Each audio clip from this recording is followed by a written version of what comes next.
Hey guys, James Wilson-Taylor here for Roxanne. We are backstage at the greatest gig venue in the world, Glasgow Barrowlands, and I'm joined now by John and Pat from the Maine. How are you, gentlemen? Doing well. How are you? Not too bad, man. I can't believe I'm seeing you in the UK and face-to-face. In the flesh. Surreal. In the flesh. I know. Finally, we made it over. Let's start there. Obvious question, maybe, but my God, it must feel pretty good to be not only playing shows again, but back in the UK, which always embraces you guys, Absolutely. Right? And it's good to see your face in person, and I don't have to apologize for my shitty Wi-Fi signal over Zoom. I had to do so after I know, those, I'm but sorry. still, it's okay. No, it's pretty unreal. Like, it doesn't even, like, so much has happened.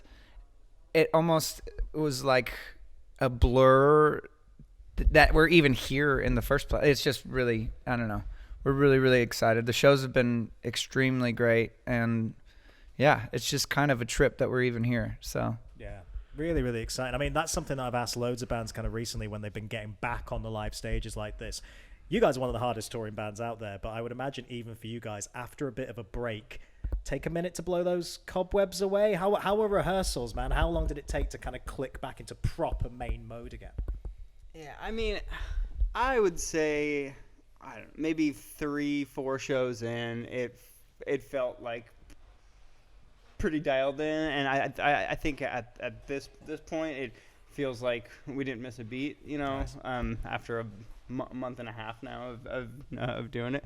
So, but definitely the first show, it's kind of like, what do I do with my hands, kind of a thing, you know, you're not sure. And I'm sure for John it's even harder because he has to talk between songs and things like that. So yeah, try to remember the banter, right? Yeah, I think another portion that we forgot about was just the idea of living on the road again, and kind of getting reacclimated to that whole process and whatever that looks like for everybody, and where do you shower, and how long in between a shower is appropriate, you know, like, so we're definitely exactly like that, right? Yeah. So we're back into it now, full swing. Nice. That's nice. And I guess before, obviously, these UK shows had a massive, not even a warm-up, a proper run, of course. Sad Summerfest was back, finally, which is so nice to see after, you know, obviously having to wait for many, many obvious reasons. It's nice to finally see it out there. Any highlights from that run? I particularly want to mention, of course, Colin from Grayscale jumping up there, which was a lovely little on-stage moment. But generally, how's that experience been on that really, really strong lineup of bands there? It was, despite how hectic it was, just from the logistics standpoint, it was definitely the most solid run of summer shows that we've ever had. Anaheim, California was, I don't know, there were loads of people. Just and it didn't matter what city it was in, people were just really excited. And it's really cool to sort of see people starting to attach themselves to the brand of Sad Summer and not just isolated on one band. And it was more of an experience. So that's what we're optimistic about in the future, and kind of building that and continuing to put on, you know, summer festival kind of shows. You know, there is a lack of it now in the States, especially with Warped Tour being gone. So it's cool to be a part of and to play for a lot of people. Yeah, that is the plan. I mean, obviously this wasn't the first one, but there's plans for you thinking we're keeping building the Sad Summer brand coming back next year. Oh yeah. Yeah. 100%. Yeah. So nice. We're just the brass is figuring out who's going to be on the tour. So the suits are talking to the other suits. It's all getting worked out. Here's a question again. I've been asking loads of bands recently. You know, you're far from alone in the fact that you released a record and you weren't able to do that normal thing of some launch shows, immediately kind of getting to see those reactions from the crowds. Now that you're out there, you're on tour and you're playing tracks from Xoxo live in front of the people. Have you discovered anything new about them? Are there any little moments actually getting them on their feet that have surprised you in any way? Oh man, we still haven't given it like a real proper, you know, run through of the whole song, of the whole record live. So, I'm really interested to play a track called "Dirty Pretty Beautiful." My favorite one, man. Thank you. We've been hearing people online saying relentlessly, like, you have to play it. So, I'm waiting to see if it's. We've learned over the years that sometimes people can just talk online and they can make it seem like a lot louder than it really is. So we have a song called "So Criminal" that people requested us to play all the time, and it's one of those letdowns. Like you play it and like maybe 6 people are like down with it. So that's Dirty Pretty is probably the one that I'm looking forward to most playing.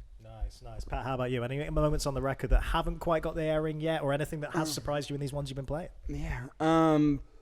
Pretender definitely goes off live. That one just like from the first time we played it, I was like, oh, like, you know, there's just some songs where it takes a couple times to like get in your groove with it, but that one, like from the first time we played it, it's like, oh, this just like feels right, like it's meant to be played in front of a bunch of people.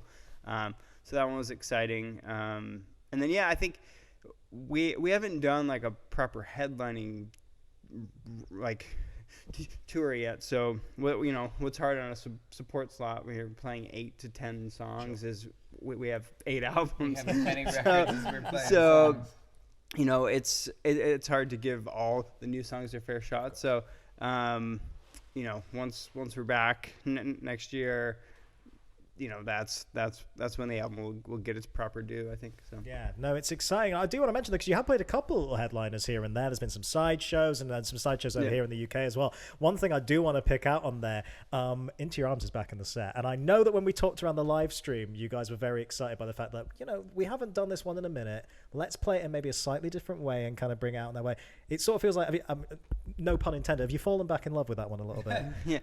Yeah, I mean, we did it on one of the live streams when we announced the record, and then the song became a trending topic on Twitter, and so I think from that point we were like, oh, like there's this like emotional attachment to it, and like a nostalgic factor that we kind of had like forgotten about because it had been so long since we'd played it. So feels good to do it again sometimes. So yeah, nice one to roll out there for sure. Something else I wanted to mention since the last time we kind of caught up and spoke, you've been keeping busy. There's been some covers in there as well that got put out there. Talk to me about that Fall Out Boy cover, because what an unexpected little surprise that was to be put on there. What was the thinking there? The turnaround was really quick too. Oh really? Like we had the idea, and then now that we have a studio space of our own, we just kind of literally in a day did it. And then I think turned it.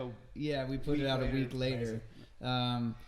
Really, it was just it was kind of an in between. Like we didn't want to release another track from the record, and we wanted to give people something to sort of kind of appease the appetite. But it was just a really fun. And I think one thing that we always obviously try to do is put our own spin on whatever covers that we're doing. I think it would be sort of, I guess we've only done one that I can think of that was pretty true, which was the Death Cab cover that we did of Transatlanticism. And I think that one we didn't want to do anything to it because we didn't want to ruin it. So for anybody that doesn't like our covers, I'm sorry. Don't you dare apologize for things like that. Don't you dare. Not on my watch. Well, let's talk about new music though, because new track on Friday, this collab that's kind of just been announced, which is really exciting, with Set the Sky. When did that kind of come together? How did that relationship come together? It was we were still in our old studio, and it just kind of came about, like our management kind of connected, and then Trevor and I wrote a song, and sort of like I think he had been doing a bunch of collaborations, and I think in our minds it was like, oh, this is probably just gonna get lost in the shuffle.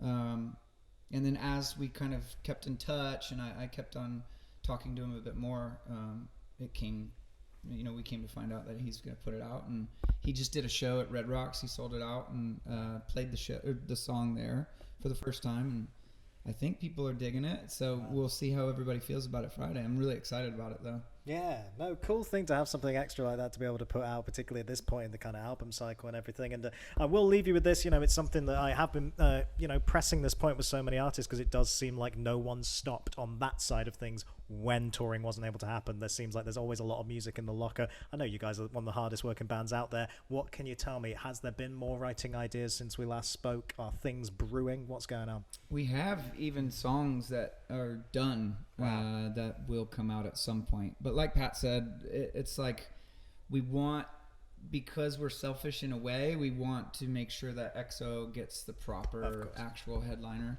and the proper treatment. But it's not to say that, especially with the idea of having our own space now and the ability to turn things around so quickly, people will definitely get new music. And I guess the focus is just keep writing and keep creating. So absolutely, yeah, keeping busy, man. It's what I like to hear. It's what I like to see. Boys, it's an absolute pleasure to have you back in the UK. Cannot wait for this show tonight, and cannot wait to see you back here again for some more headline shows in the near future. Can't wait to hear more of these songs. But yeah, in the meantime, have a great show tonight, gents. All right, good to see you. The Maine, everybody.